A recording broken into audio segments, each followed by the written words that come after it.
Marco et Jean-Claude sommes très heureux de te retrouver encore, afin une fois de plus de découvrir la parole.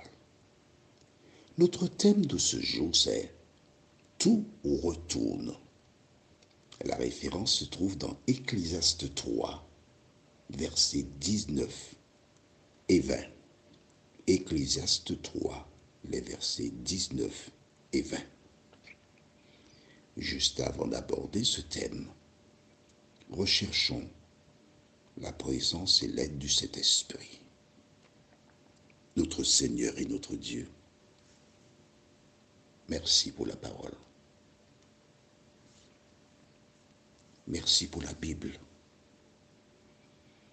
Mais comment pourrions-nous la comprendre sans l'intervention du Saint-Esprit?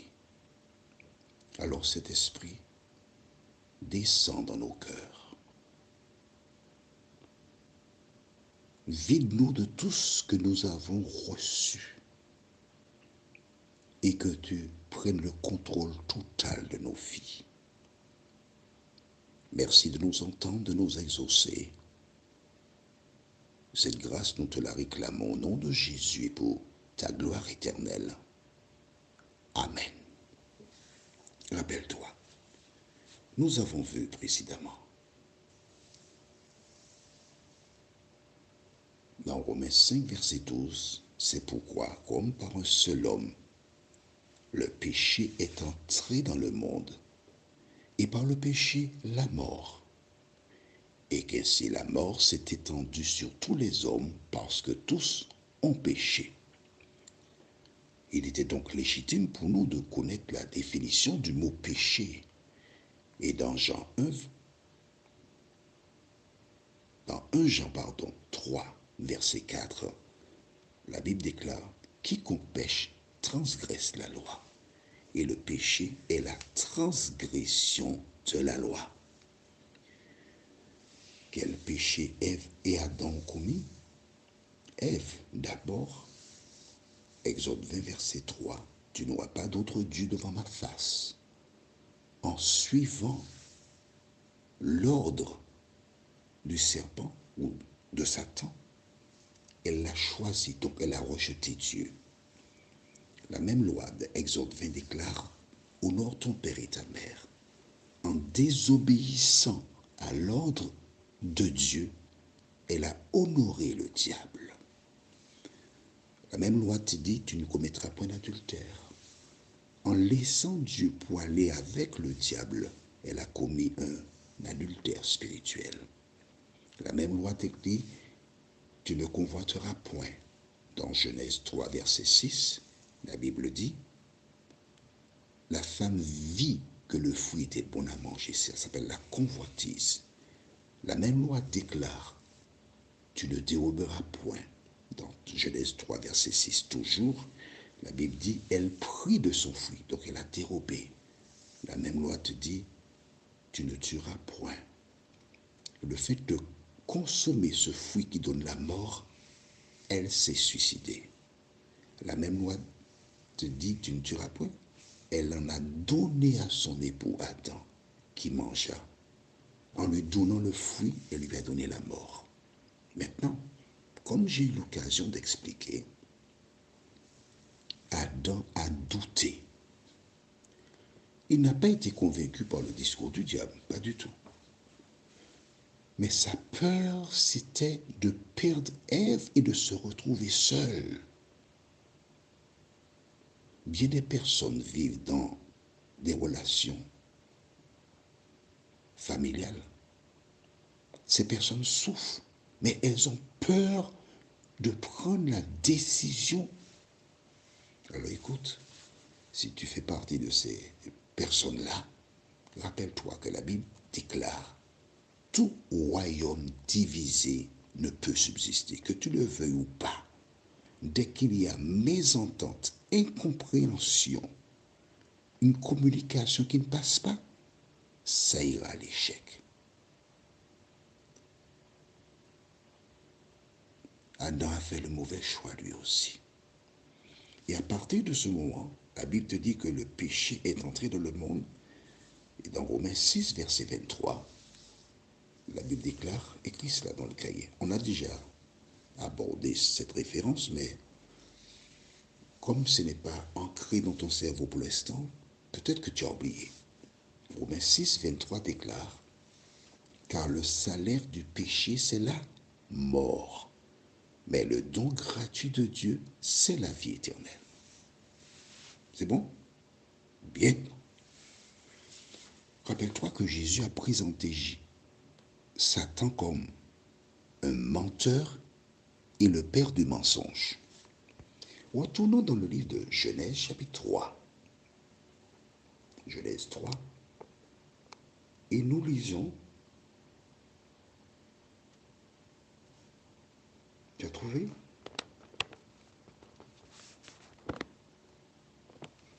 Les versets 4 et 5.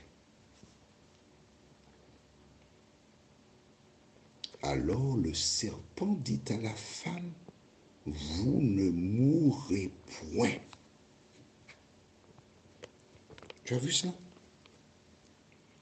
Rappelle-toi que Jésus nous a dit que Satan est un menteur et le père du mensonge.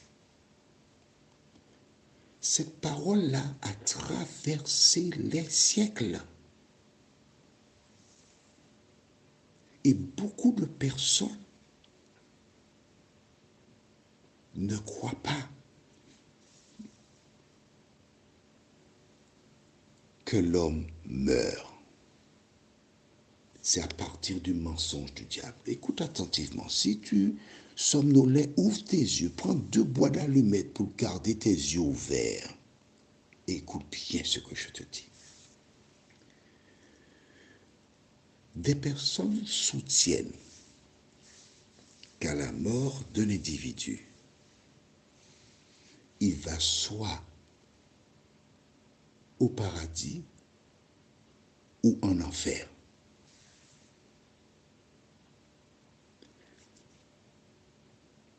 Que dit la Bible à ce sujet? Nous allons aborder que très brièvement ce thème parce que cela demande beaucoup d'études. Certains te diront, oui, mais dans tel livre, il y a l'histoire de Lazare qui était au paradis et le riche était en enfer. Il faut prendre le temps pour étudier cela et comprendre cette métaphore, cette image. C'est pourquoi nous devons nous référer à l'origine et comprendre. Qu'arrive-t-il lorsqu'une personne meurt? Nous savons que Ève et Adam ont péché, c'est pourquoi ils sont morts. Qu'arrive-t-il à la mort d'une personne? Que dit la Bible? Allons au livre de Ecclésiaste, chapitre 3, versets 19 et 20. Ecclésiaste 3, versets 19 et 20. Je sais que pour certains, ce ne sera pas facile aujourd'hui, mais fais-moi confiance. Nous continuerons prochainement et le Saint-Esprit achèvera ce qu'il a débuté dans ton cerveau. Allons dans Ecclésiaste chapitre 3 et les versets 19 et 20. Lisons. Car le sort des fils de l'homme et celui de la bête est pour eux un même sort. Comme meurt l'un, ainsi meurt l'autre. Ils ont tous un même souffle. Et la supériorité de l'homme sur la bête est nulle, car tout est vanité. Tout va dans un même lieu. Tout a été fait de la poussière et tout retourne à la poussière. On s'arrête ici. On relit encore? Mais si, lisons une deuxième fois. Essaie d'oublier tout ce qu'on t'a dit. Et intérieurement, fais cette prière. Seigneur, aide-moi à accepter ce que je lis qui vient de ta parole. Parce que je sais que tu n'es pas divisé. Tu es le même hier, aujourd'hui, demain et éternellement. Nous avons vu ça dans Hébreux 13, verset 8. Jésus-Christ est le même hier, aujourd'hui, demain et éternellement. D'accord? Donc tu n'es pas divisé. Relisons à nouveau. Car le sort des fils de l'homme et celui de la bête est pour eux un même sort. Comme meurt l'un, ainsi meurt l'autre. Ils ont tous un même souffle, et la supériorité de l'homme sur la bête est nulle, car tout est vanité. Tout va dans un même lieu. Tout a été fait de la poussière, et tout retourne à la poussière. Alors, est-ce que c'est clair pour toi? L'animal, l'homme, ils ont le même souffle, souffle de vie. J'ai aux Antilles, par le passé, on voyait un animal, un chien notamment, qui a été heurté par un véhicule qui a perdu la vie. Et il fallait attendre longtemps pour qu'on vienne enlever la carcasse, mais sous l'effet de la chaleur, on voyait qu'il gonflait et puis il explosait. Bouf! On voyait des vers. Et là, on apprenait ce qui se passe quand quelqu'un meurt. La Bible déclare, comme meurt l'un, ainsi meurt l'autre. Et tout retourne à la poussière. Il n'y a pas d'enfer et de paradis. Tout retourne à la poussière. Alors, qu'est-ce qui se passe après? Nous en reparlerons dans la prochaine étude. Prions. Notre Seigneur, notre Dieu, nous nous rappelons de cette parole du diable, le menteur et père du mensonge, qui déclara « Vous ne mourrez point ». Aujourd'hui, plusieurs personnes viennent de découvrir cette référence biblique qui indique que lorsque l'homme meurt, il retourne à la poussière.